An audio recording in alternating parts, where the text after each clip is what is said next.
성도님들 안녕하십니까? 오늘은 5월 6일 목요일입니다. 다 같이 사도신경으로 우리의 신앙을 고백합니다. 나는 전능하신 아버지 하나님, 천지의 창조주를 믿습니다. 나는 그의 유일하신 아들, 우리 주 예수 그리스도를 믿습니다. 그는 성령으로 잉태되어 동정녀 마리아에게서 나시고 본디오 빌라도에게 고난을 받아 십자가에 못 박혀 죽으시고 장사된 지 사흘 만에 죽은 자 가운데서 다시 살아나셨으며 하늘에 오르시어 전능하신 아버지 하나님 우편에 앉아 계시다가 거기로부터 살아있는 자와 죽은 자를 심판하러 오십니다.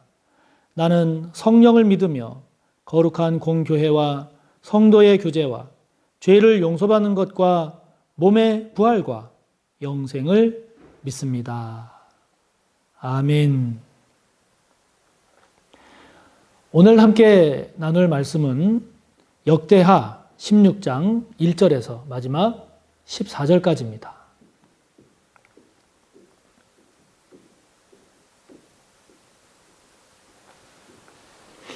역대하 16장 1절에서 14절까지의 말씀 함께 봅니다. 아사왕 제36년에 이스라엘 왕 바하사가 유다를 치러 올라와서 라마를 건축하여 사람을 유다 왕 아사에게 왕래하지 못하게 하려 한지라. 아사가 여호와의 전 곡간과 왕궁 곡간에 은금을 내어다가 다메섹에 사는 아람 왕 베나닷에게 보내며 이르되 내 아버지와 당신의 아버지 사이에와 같이 나와 당신 사이에 약조하자. 내가 당신에게 은금을 보내노니 와서 이스라엘 왕 바하사와 세운 약조를 깨뜨려 그가 나를 떠나게 하라 하매 베나닷이 아사 왕의 말을 듣고 그의 군대 지휘관들을 보내어 이스라엘 성읍들을 치되 이은과 단과 아벨마임과 납달리의 모든 국고성들을 쳤더니 바하사가 듣고 라마 건축하는 일을 포기하고 그 공사를 그친지라. 아사 왕이 온 유다 무리를 거느리고 바하사가 라마를 건축하던 돌과 제목을 운반하여다가 게바와 미스바를 건축하였더라. 그때에 선견자 하나니가 유다 왕 아사에게 나와서 그에게 이르되 왕이 아람 왕을 의지하고 왕의 하나님 여호와를 의지하지 아니하였으므로 아람 왕의 군대가 왕의 손에서 벗어났나이다. 구스 사람과 룹 사람의 군대가 크지 아니하며 말과 병거가 심히 많지 아니하더이까. 그러나 왕이 여호와를 의지하였으므로 여호와께서 왕의 손에 넘기셨나이다. 여호와의 눈은 온 땅을 두루 감찰하사 전심으로 자기에게 향하는 자들을 위하여 능력을 베푸시나니 이 일은 왕이 망령되이 행하였은즉 이후부터는 왕에게 전쟁이 있으리이다 하매 아사가 노하여 선견자를 옥에 가두었으니 이는 그의 말에 크게 노하였음이며 그때에 아사가 또 백성 중에서 몇 사람을 학대하였더라. 아사의 처음부터 끝까지의 행적은 유다와 이스라엘 열왕기에 기록되니라. 아사가 왕이 된 지 39년에 그의 발이 병들어 매우 위독했으나 병이 있을 때에 그가 여호와께 구하지 아니하고 의원들에게 구하였더라. 아사가 왕위에 있은 지 41년 후에 죽어 그의 조상들과 함께 누움에 다윗성에 자기를 위하여 파두었던 묘실에 무리가 장사하되 그의 시체를 법대로 만든 각양 향 재료를 가득히 채운 상에 두고 또 그것을 위하여 많이 분향하였더라. 아멘. 오늘까지 이 역대하 16장까지가 아사 왕에 대한 이야기인데요. 이 역대하 16장이 이제 아사 왕의 마지막 내용을 소개하고 있습니다. 그런데 오늘 16장의 아사 왕의 모습을 보면 아사 왕의 허물 또 아사 왕의 부족한 모습을 소개하고 있습니다. 앞에까지는 아사가 잘했던 하나님께 칭찬 들었던 그러한 내용을 소개하고 있다면 마지막 16장은 아사 왕에게 있었던 허물, 부족한 점, 그러한 점들을 보여주고 있죠. 모든 것을 다 잘하면 좋겠지만 그러나 잘하는 면도 있고 잘못하는 점도 있을 때 그 잘못한 점이 무엇인가라고 하는 것을 통해서도 우리가 귀한 교훈을 깨달아야 되겠죠. 아사가 보여준 부족한 모습, 아사의 허물이 무엇이었을까? 그것이 저와 여러분에게는 없는가를 한번 살펴봤으면 좋겠습니다. 자, 1절부터 보면 1절에 또 6절까지의 내용을 보면요.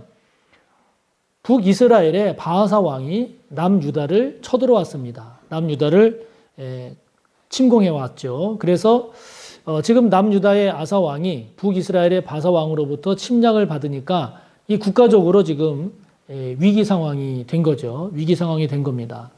이런 위기 상황에서 아사 왕이 취한 조치가 무엇인가를 보면 2절에 보니까 성전과 왕궁에 있던 많은 은금을 가지고 북이스라엘 그 위쪽에 있는 아람 왕 베나달에게 이 일종의 이 은금을 보내서 나를 도와달라.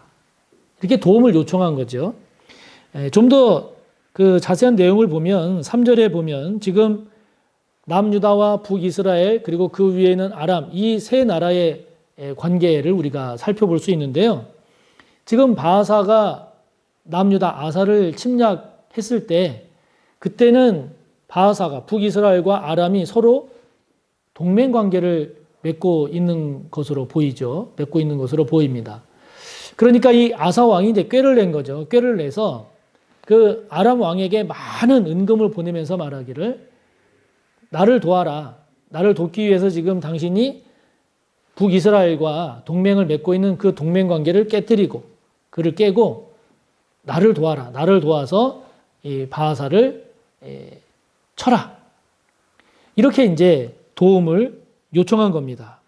그래서 남유다와 이 아람이 새롭게 연합을 맺고 아람은 북이스라엘과의 그 동맹 관계를 깨뜨리고 그래서 남유다와 연합을 해서 북이스라엘을 친 거죠.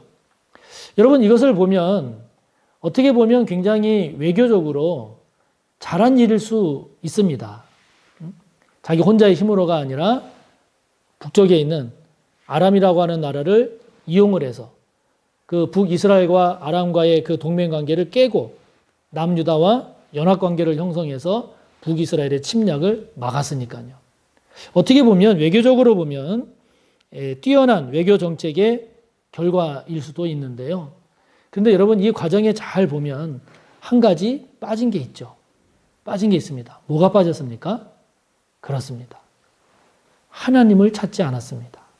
하나님을 찾지 않았습니다. 그전에는 아사 왕이 하나님을 잘 찾았잖아요. 그런데 오늘 이 내용을 보면 빠진 것이 바로 하나님을 찾지 않은 거예요. 하나님께 구했다는 내용이 없습니다. 결국 아사 왕은 하나님을 찾지 않고 사람을 찾은 거죠.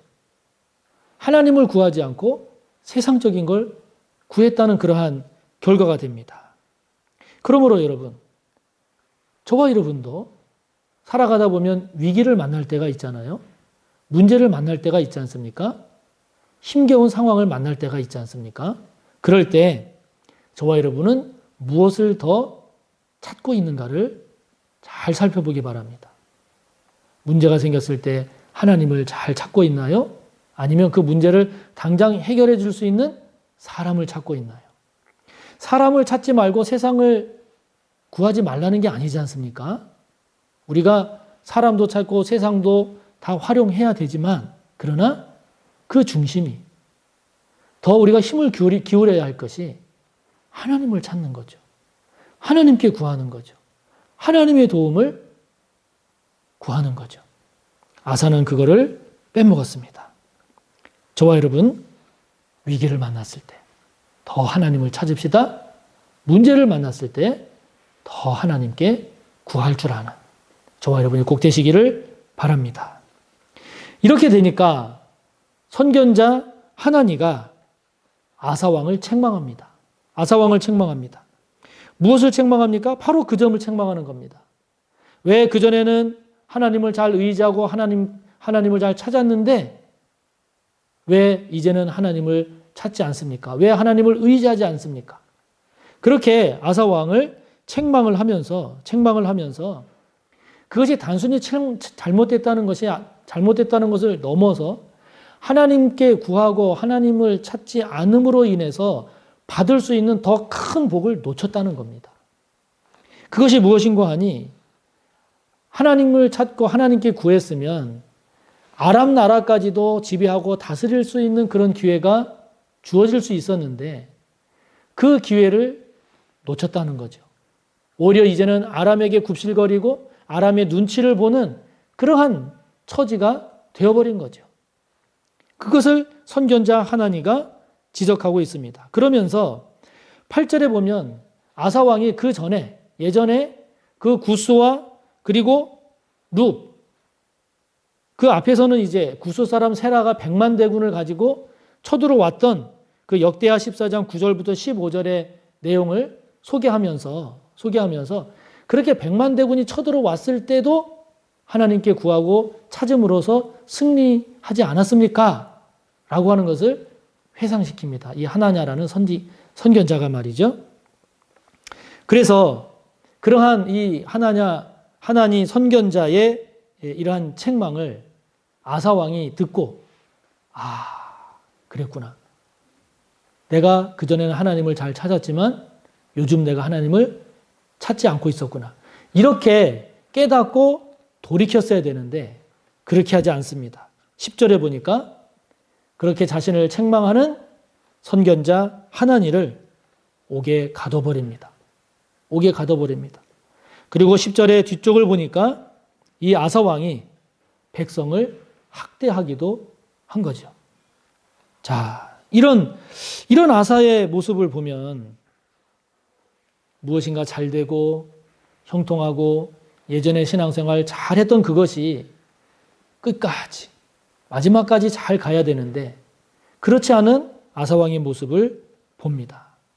그러면서 그 아사 왕의 그런 허물된 잘못된 그런 점을 지적한 선견자를 오히려 옥에 가둡니다. 이것은 화풀이죠. 화풀입니다. 아사 왕이 바르게 했어야 할 일은 무엇인가요? 그렇죠. 자신의 잘못을 인정하고 회개해야 되는데 그것을 하지 않고 오히려 선견자 하나님에게 화풀이를 한 거죠. 저와 여러분도 마찬가지입니다. 저와 여러분에게 있어서 저와 여러분의 불신앙의 모습을 감추려고 불신앙의 모습, 저와 여러분의 잘못된 것을 감추기 위해서 다른 사람에게 화풀이를 한다든지 환경 탓을 한다든지 그런 모습이 없나요? 만약에 저와 여러분의 신앙에 잘못된 점을 가리기 위해서 오히려 다른 사람에게 화풀이를 하거나 환경 탓을 하게 되면 저와 여러분도 이 아사와 똑같은 거죠. 똑같은 겁니다. 저와 여러분 그렇게 되지 않기를 바랍니다. 저와 여러분이 다른 사람이 지적을 해주든 아니면 하나님께서 감동을 주셔서 깨닫게 해주시든 저와 여러분의 허물이 발견되거든 불신앙의 모습이 있거든 그것을 다른 사람에게 환경에 돌리지 말고 인정하고 회개해서 다시 새롭게 바로잡는 저와 여러분이 되시기를 바랍니다. 그러면서 이제 11절부터 마지막 14절까지에 보면 이제 마지막 아사 왕의 그 이야기 하나를 소개를 하는데요. 아사 왕이 말년에 발에 병이 들었는데 그것이 악화가 돼서 굉장히 위중하게 됐습니다. 위독하게 됐습니다. 그러면서 그 병이 있으니까 의원들을 찾았어요. 12절의 맨 마지막을 보면 의원들을 찾았어요. 그런데 여기서도 마찬가지. 빠뜨린 게 있습니다. 무엇을 빠뜨렸습니까? 거기 12절의 말씀대로 여호와께 구하지 않은 거란 말이에요. 여호와께 구하지 않은 것. 그러니까 의원들을 구한 것이 문제가 아니라 의원들을 찾은 것이 잘못됐다는 것이 아니라 하나님을 찾지 않은 것이 문제라는 거죠. 하나님을 찾지 않은 것이 문제인 겁니다. 그렇기 때문에 저와 여러분에게 있어서 중요한 것은 무게중심입니다. 우선순위입니다. 우리가 병이 나면 병원에도 갈 수 있고 의사에게도 갈 수 있고 다 할 수 있잖아요. 그것을 하지 말라는 게 아니라 저와 여러분의 우선순위가 어디에 있느냐. 저와 여러분의 무게중심이 어디에 있느냐 하는 것이죠. 병에 걸리든 문제가 생기든 고난이 있든 저와 여러분의 무게중심이 늘 하나님을 찾고 주님의 은혜를 구하는 것이 흔들리지 않기를 바랍니다. 저와 여러분의 우선순위가 하나님과의 관계, 주님과의 관계, 이것이 바로 되어야 다른 모든 것들이 잘 될 수 있다라고 하는 이 믿음이 더욱 확고해지고 더욱 깊이 뿌리 내리시기를 바랍니다. 그래서 평상시에는 신앙생활 잘하는 것 같다가도 바쁘다는 이유로, 급하다는 이유로, 위기라고 하는 그런 핑계로 신앙적인 하나님을 찾는 것을 잃어버리거나 그리고 뒤로 밀어내고 있지는 않은지 다시 한번 돌아보면서 바쁘기 때문에 더 기도합니다 라고 하는 이런 고백이 저와 여러분에게 있기를 바랍니다. 다 같이 주기도문으로 기도회를 마치고 오늘 함께 나눈 내용 그리고 말씀을 생각하면서 여러분의 기도를 또다시 이어가시기 바랍니다. 하늘에 계신 우리 아버지, 아버지의 이름을 거룩하게 하시며 아버지의 나라가 오게 하시며 아버지의 뜻이 하늘에서와 같이 땅에서도 이루어지게 하소서. 오늘 우리에게 일용할 양식을 주시고 우리가 우리에게 잘못한 사람을 용서하여 준 것 같이 우리 죄를 용서하여 주시고 우리를 시험에 빠지지 않게 하시고 악에서 구하소서. 나라와 권능과 영광이 영원히 아버지의 것입니다. 아멘.